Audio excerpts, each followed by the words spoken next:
That morning, the city felt colder than usual. The sky hung low, heavy with gray clouds, as if it too had given up. On the edge of downtown, beneath the rusted Franklin Bridge, a boy named Trevon was already awake. He was 14, maybe 15. Even he had stopped counting. With no family, no school, and no roof over his head, time didn't move for him the same way it did for others. Trevon lived quietly among the forgotten parts of the city. A pile of blankets behind a concrete pillar, a shopping cart full of broken radios and scraps he might trade later. He had the kind of eyes that had seen too much too young, and hands that had learned to fix things before they ever held a pencil. That day, he wandered toward the outskirts of town, near a stretch of highway where cars flew by without a glance. He was looking for something. Maybe breakfast in a gas station trash bin, or wires in an abandoned lot. But fate had parked itself just a few steps ahead. An SUV sat on the shoulder of the road, its hood popped open, steam curling into the air. A woman stood beside it, pacing in heels that didn't belong in dirt. Her coat was sharp, her face even sharper. She was maybe mid-30s, clearly from a different world. Her name was Iris Wexler. Though Trevon didn't know that yet, all he saw was someone in trouble. Most people would have kept walking. A street kid offering help often ended in trouble, but Trevon had always ignored the rules of survival when his gut told him otherwise. He stepped closer and asked if she needed help. She looked at him, surprised. Her tone was clipped. She had already called roadside assistance. Still, Trevon didn't back off. He said he might be able to fix it if she let him take a look. She eyed him carefully, unsure whether to dismiss him or give him a chance. In the end, frustration won over suspicion. She told him not to touch anything without asking. He moved with quiet confidence. He scanned the engine, fingers hovering but not yet reaching. It didn't take long to spot the issue: a loose battery terminal and a cable that had nearly corroded through. When he asked if she had tools, she hesitated, then opened the trunk. Inside was a clean, expensive kit. She handed it to him like it might vanish in his hands. Trevon worked quickly, his fingers sure despite the chill. 10 minutes later, the engine coughed back to life. She stared at him, amazed. She asked how he knew what to do. He answered simply, he had picked things up over time. She reached into her purse and pulled out a folded bill. $50. She offered it to him, but he shook his head. He said he didn't want anything. Just saw she needed help. That made her pause. It wasn't what she expected. No demand, no negotiation, just quiet, honest effort. She asked for his name. He told her, Trevon. After a moment, she reached into her coat and handed him a business card. She said her name was Iris Wexler, told him to call that number if he ever needed something. Anything. He nodded, and slipped the card into his pocket, but he didn't linger. With a short wave, he turned and walked back toward the underpass, fading into the noise of the highway. Iris stood beside her car, watching him go, engine humming behind her. Neither of them knew it then, but that 10-minute moment on the roadside had just altered the course of two very different lives. Trevon hadn't always lived under bridges, or beside dumpsters. There was a time, far away now, when he had a bed, a home, and the warmth of a mother's voice. But that world vanished the night his mother died. She had worked nights cleaning offices, always coming home tired, but still smiling just for him. One evening, she never came back. A drunk driver ran a red light, the police told him the next morning, standing in the doorway of their small apartment. He didn't understand the words, only the silence that followed. His father wasn't there to help. He had been arrested 2 years earlier for armed robbery. Trevon barely remembered him, just a shadow with a loud voice and heavy boots. With no one left, the system stepped in. He was placed in foster care, passed from one house to another like a bag no one wanted to carry. Some homes were cold and distant, others, cruel behind closed doors. He learned early not to unpack, not to trust, not to hope. Eventually, one family decided he was too much trouble. They said he stole things, He hadn't. And one morning, he was told to pack his things, but there was nothing to pack. So he left. After that, Trevon stopped existing on paper. No school records.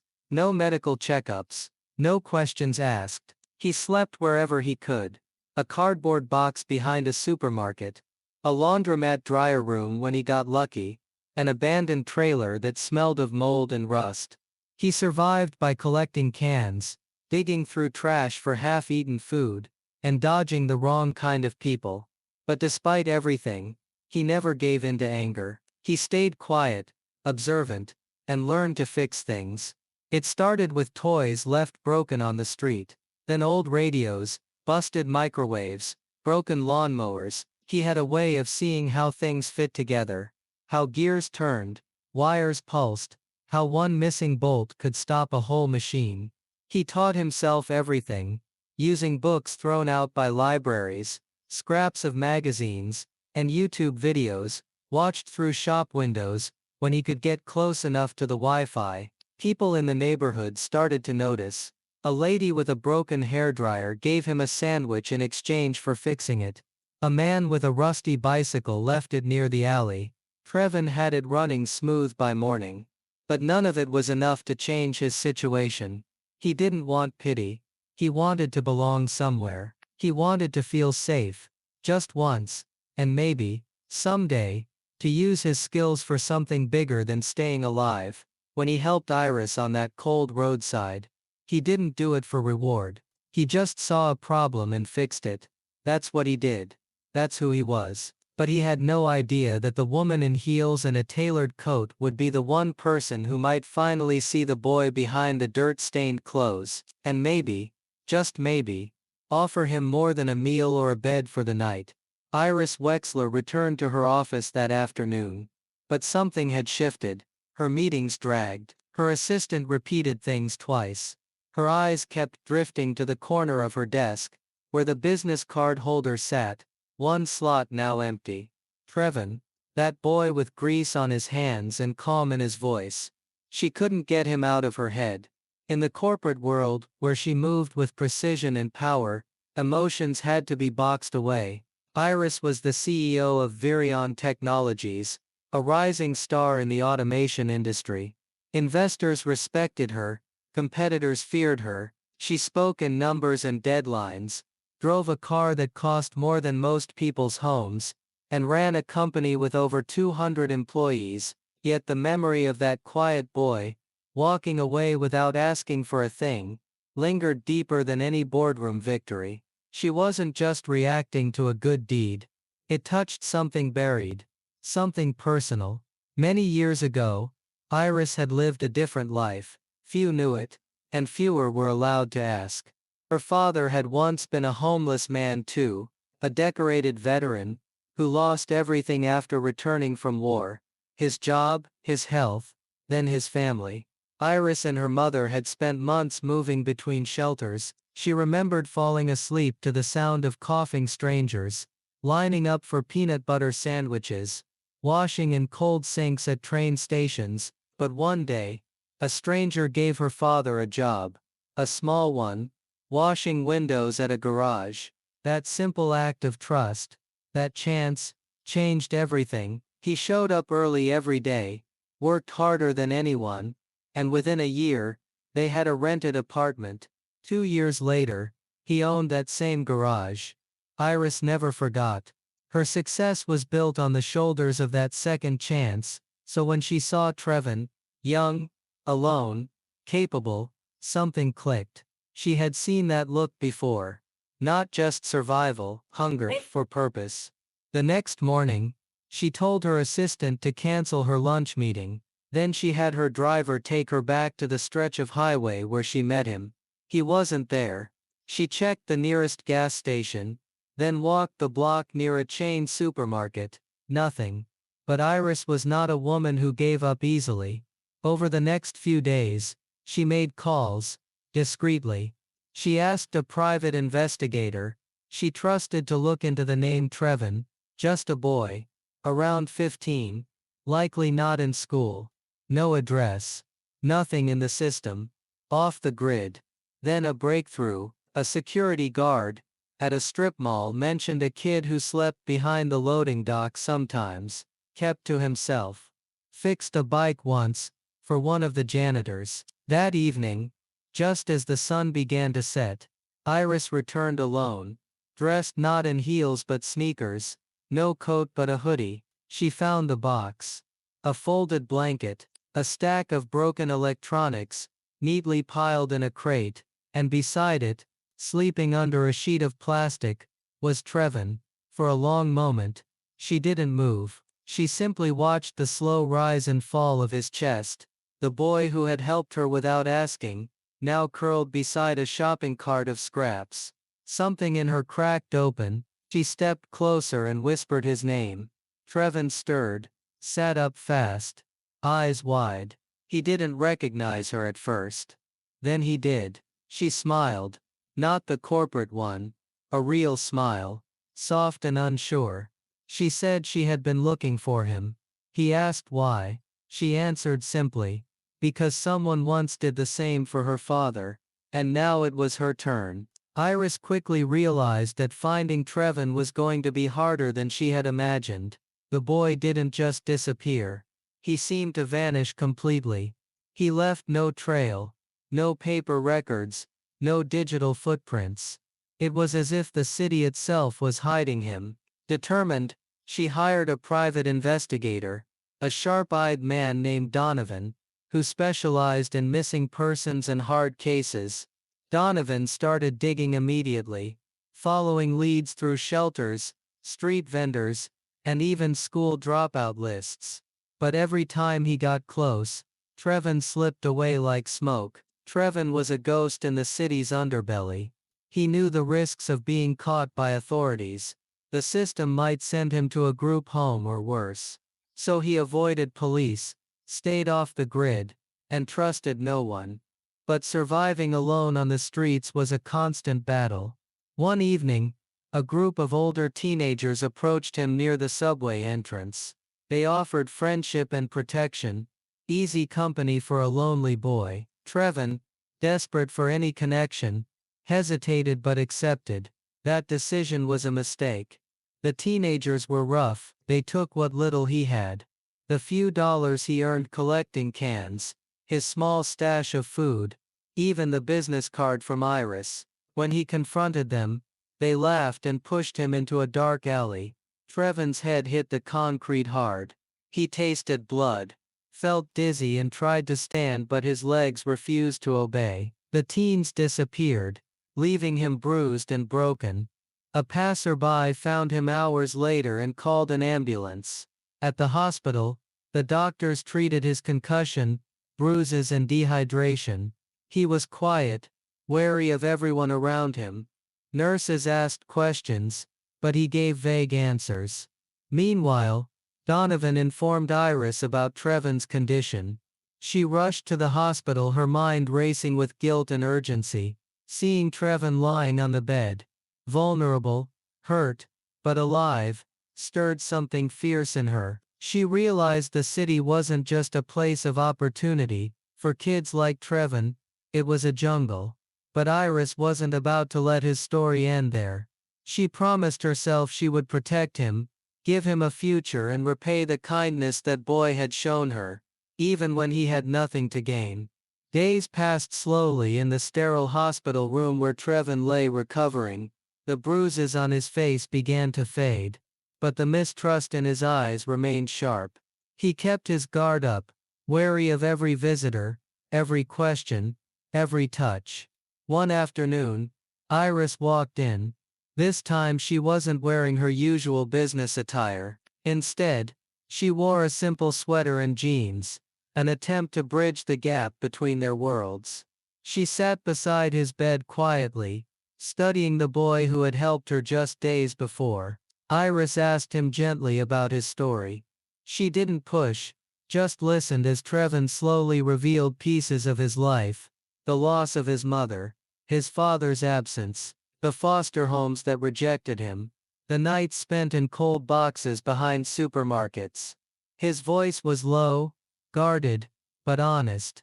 Iris told him about her own past too, about her father's struggles, and how a single act of kindness had changed everything for her family. She explained why she had been so determined to find him, because she saw something in him, something worth saving. She then offered him a chance, a job at her company. Not just any job, but a real opportunity to learn, grow and belong. A program designed to help young people with talents like his to build a future. But Trevon wasn't ready to believe her. He had been burned before, by adults promising safety and then leaving him alone in the cold. The idea of trusting someone from the world of suits and skyscrapers seemed impossible. Without a word, he got out of bed and walked toward the door. Iris called after him, but he was already gone, slipping away like he always did, back into the shadows of the city that had never been kind. Iris stood in the empty hallway, her heart heavy but determined. She knew it would take time. Trust was something earned, not given, and for Trevon, every step forward was a battle against the past. But she would wait. She would keep searching, because she believed that no one should have to survive alone. Days later, Iris made a decision. If formalities and corporate trappings were pushing Trevon away, she would strip it all down to the basics. She arrived at the neighborhood where he was known to stay, this time alone, without a driver or assistant, dressed simply in a worn jacket and sneakers. She found him sitting on the steps of an old warehouse, hands busy cleaning a rusty bicycle chain. The boy looked up, eyes narrowing at the unexpected visitor. Iris didn't hesitate. She walked over and sat beside him without waiting for an invitation. No speeches, no big promises, just honesty. "I came here because I want to help you," she said softly. "No job titles, no contracts. Just a place where you can come and work with your hands, fix things and learn. A workshop." Trevon was quiet. The weight of mistrust still hung heavy. Why would she care? Why now? Because Iris said, "I believe in giving people a chance, not because of what they can do for me, but because everyone deserves to have one. I won't force you. You don't have to say yes today. Just know the door is open." That simple offer felt different to Trevon. No pressure, no strings, just a chance to prove himself on his own terms. He nodded slightly, a silent acknowledgement, but still unsure. Iris stood and smiled. "I'll be here, whenever you're ready." As she walked away, Trevon looked at his hands, the grease stains, the scars, and for the first time in a long while, he felt a spark of something new. Hope. Slowly, Trevon began to show up at the workshop. At first it was just a few hours here and there, but soon he was coming almost every day. The rough edges of his past were still there, but beneath the surface something was changing. His hands moved with confidence and care, fixing old engines, rewiring broken circuits, and learning new skills from the team around him. His talent for mechanics quickly became obvious. The other workers noticed his dedication and grit, and they started to respect him. Word spread quietly at first, then louder. The story of the homeless boy who helped fix the CEO's car reached local news outlets. A young journalist heard about Trevon's journey, and decided to write a feature article, capturing not only his mechanical skills but the heart of the story, a chance encounter that changed two lives. The article went viral. People were touched by the story of Trevon's resilience and kindness. Comments flooded in from around the country, offers of help, donations and messages of encouragement.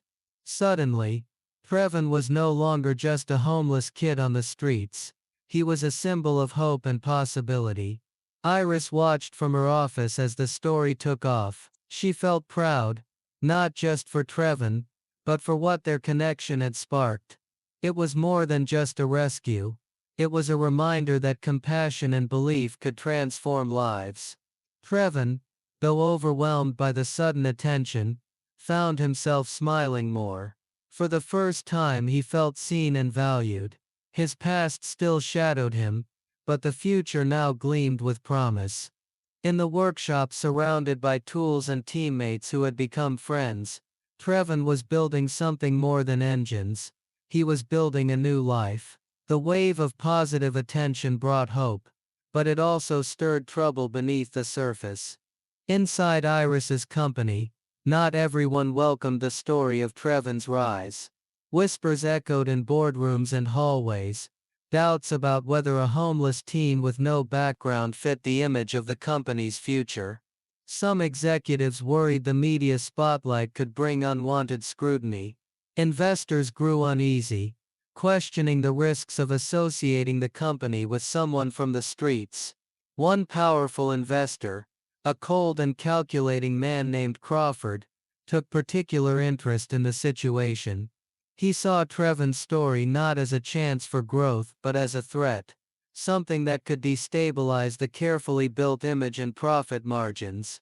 Crawford began digging into Trevon's past. What he found was a link to a criminal record, not Trevon's own, but that of his father, who had been involved in a series of offenses years ago. Crawford used this information as ammunition, leaking it anonymously to the press, casting shadows on Trevon's character and his place in the company. Headlines quickly turned from inspiring to scandalous. Reporters questioned Iris's judgment, speculating that she was risking everything by trusting the son of a criminal. Social media buzzed with rumors and accusations. Iris faced pressure from all sides. Board members demanded she distance the company from Trevon. Investors threatened to pull funding. The media's tone grew hostile, and Trevon's newfound hope began to crack under the weight of public judgment. Despite the storm, Iris stood firm. She knew Trevon was not defined by his father's mistakes. Iris Sivan with second chances, and the power of kindness over prejudice, but the battle was only beginning. Crawford's influence was strong, and the company's future, as well as Trevon's, hung in the balance. The scandal exploded overnight. News outlets buzzed with sensational headlines, and social media was ablaze with opinions and judgments. The pressure on Iris was immense. Board members demanded swift action, investors threatened to pull funding, and the company's reputation teetered on the edge. For Iris, the choice was clear but difficult. Protect the company's polished image or stand by the boy who had changed her life and reminded her of her own past struggles. The decision weighed heavily on her. She called for a press conference, a bold move that surprised many in the corporate world. Cameras flashed as she stepped onto the stage, her face calm but resolute. Iris spoke with honesty and courage. She told the story of Trevon, not just the homeless boy who fixed her car, but the young man with talent, resilience, and a future worth believing in. She shared her own history, how she too had faced hardship and how one act of kindness had changed everything for her family. She said the company's mission was more than profit or prestige. It was about giving people a chance, especially those who needed it most. She refused to let fear and prejudice dictate their future. Then, in a moment that stunned everyone, Iris announced she was transferring a significant portion of her shares to Trevon. This was not a symbolic gesture, it was a real stake in the company, a testament to her belief in him and what he represented. Trevon, watching from the front row, was overwhelmed. The boy who once feared the world's cruelty now held a future in his hands, a future shaped by courage, trust, and the power of second chances. The press conference didn't end the controversy overnight, but it changed the narrative. It sparked conversations about compassion, resilience, and the true meaning of success. For Iris and Trevon, it was the beginning of something new, a partnership not just in business but in hope. Years passed, and Trevon's life transformed in ways he could have never imagined while sleeping under bridges and scavenging for bottles. With determination and hard work, he rose through the ranks of Iris's company, eventually becoming the chief engineer at the cutting-edge startup she had launched. His talent for mechanics and innovation became a driving force behind their success. But Trevon never forgot where he came from. The streets, the struggle, and the kindness that had saved him from a path of despair. Inspired by his own journey, he founded a charitable organization dedicated to helping homeless and at-risk youth, a place where they could learn skills, find support, and build a future. Whenever Trevon spoke to the kids who came to the foundation, he shared the story that had changed his life. He told them that he hadn't done anything extraordinary that day on the roadside, he had simply fixed a broken car. But that small act had set off a chain of events that repaired his own broken world. "I just fixed a car," he would say, looking each child in the eye. "But that car fixed my life." His words carried weight because they were true, a reminder that sometimes, the simplest kindness can spark the greatest change. Trevon's story became a beacon of hope. Proof that no matter how dark the past or uncertain the future, everyone deserves a chance to be seen, to be heard, and to be given the tools to succeed. In the heart of the city, a boy who once had nothing built a life not just for himself, but for countless others. And through it all, he carried the lesson that had saved him, that compassion and belief in others could heal even the deepest wounds.